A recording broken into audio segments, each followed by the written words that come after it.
Assalamualaikum warahmatullahi wabarakatuh. Kami dari kelompok 9 ingin mempresentasikan hasil kerja makalah kami yang berjudul Benda-benda langit. Objek astronomi atau dikenal dengan nama benda langit adalah objek fisik atau struktur yang ada di alam semesta ini. Contoh dari benda-benda langit itu sendiri adalah planet, satelit, bintang, nebula, galaksi, asteroid, meteoroid, sistem keplanetan, komet, debu antariksa, gugus galaksi, lubang hitam, supergugus, dan lain-lainnya. Benda-benda langit yang pertama itu ada matahari. Matahari atau surya adalah bintang di pusat tata surya.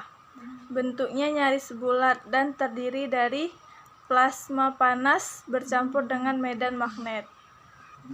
Sistem benda-benda langit yang pertama itu ada matahari. Sistem tata surya ini yang paling besar itu adalah matahari.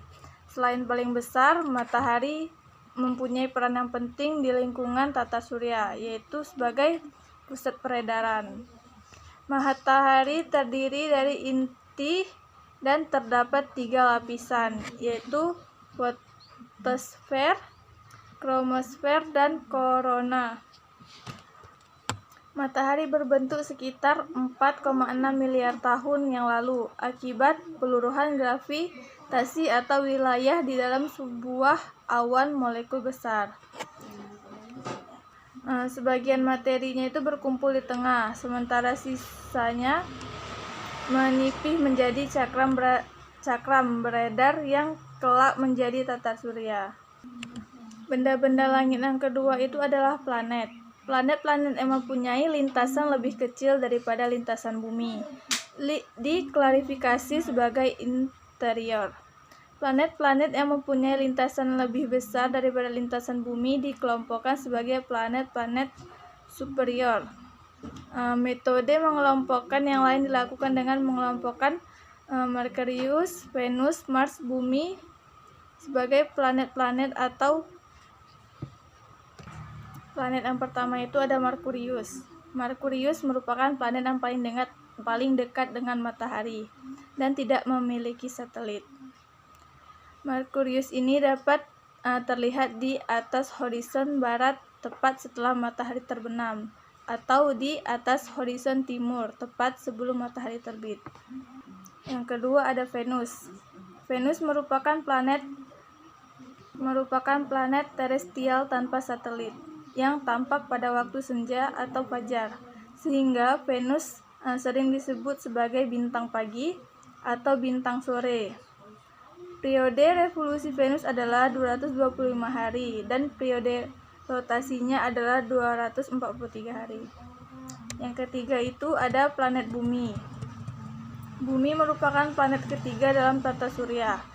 Bumi merupakan tempat kita hidup, menghirup udaranya, minum airnya, mengelola tanah, dan memanfaatkan kekayaan alamnya.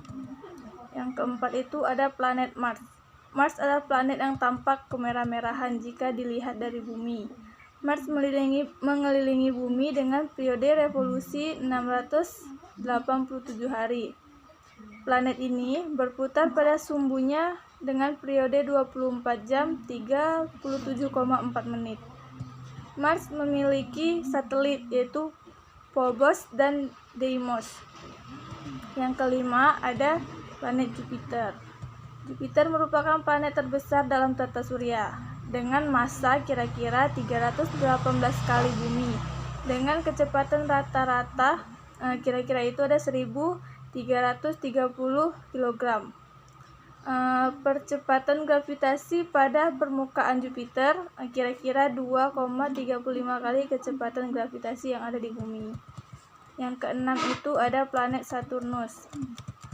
Saturnus mempunyai massa 95 kali massa bumi, tetapi kecepatannya kira-kira hanya 700 kg. Kecepatan gravitasi di permukaan Saturnus kira-kira hanya 0,07 kali kecepatan gravitasi di bumi. Yang ketujuh itu ada planet Uranus. Uranus ditemukan oleh William Herschel pada tanggal 13 Maret 1781. Uranus mempunyai massa kira-kira 14,5 massa bumi. Kecepatan rata-ratanya kira-kira 1.300 kg. Yang terakhir itu ada Neptunus. Neptunus ditemukan berdasarkan perhitungan matematis yang dilakukan oleh Leverrier dari Prancis dan Adams dari Inggris. Massa Neptunus kira-kira 17,2 kali massa bumi. Kerapatan rata-ratanya kira-kira 1.500 kg. Bagian dalam Neptunus diduga mirip dengan Uranus. Kemungkinan terdapat teras batuan yang dikelilingi oleh lapisan hidrogen dan helium cair. Baik. Warahmatullahi wabarakatuh. Saya akan melanjutkan presentasi dari teman saya. Nama-nama benda langit yang ketiga, asteroid. Asteroid adalah benda langit kecil dan padat yang terdapat dalam sistem tata surya kita. Asteroid adalah contoh dari sejenis planet kecil atau disebut dengan planetoida. Namun jauh dari kecil dari sebuah planet. Asteroid berada dalam sebuah sabuk antara Mars, Jupiter yang disebut sabuk asteroid. Benda langit yang keempat adalah komet. Komet adalah benda angkasa yang mirip asteroid, tetapi hampir seluruh terbentuk dari gas karbondioksida, metana, air, dan debu yang membeku.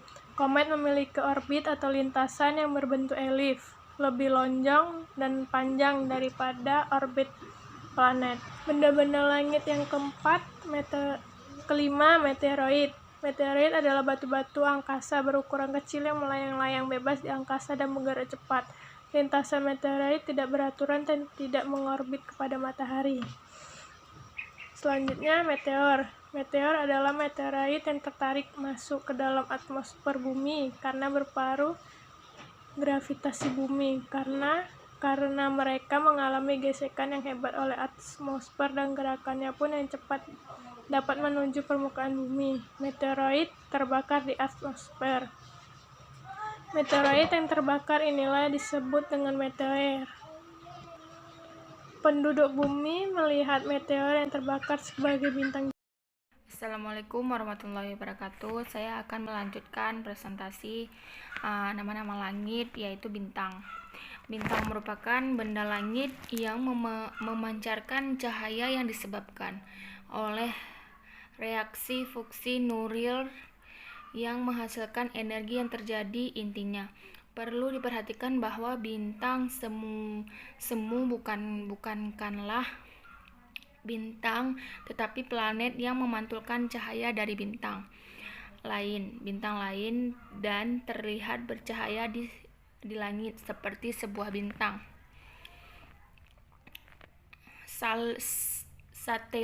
Satelit adalah benda yang mengorbit benda lain dengan periode revolusi tertentu. Ada dua jenis satelit, yakni satelit alami dan satelit buatan.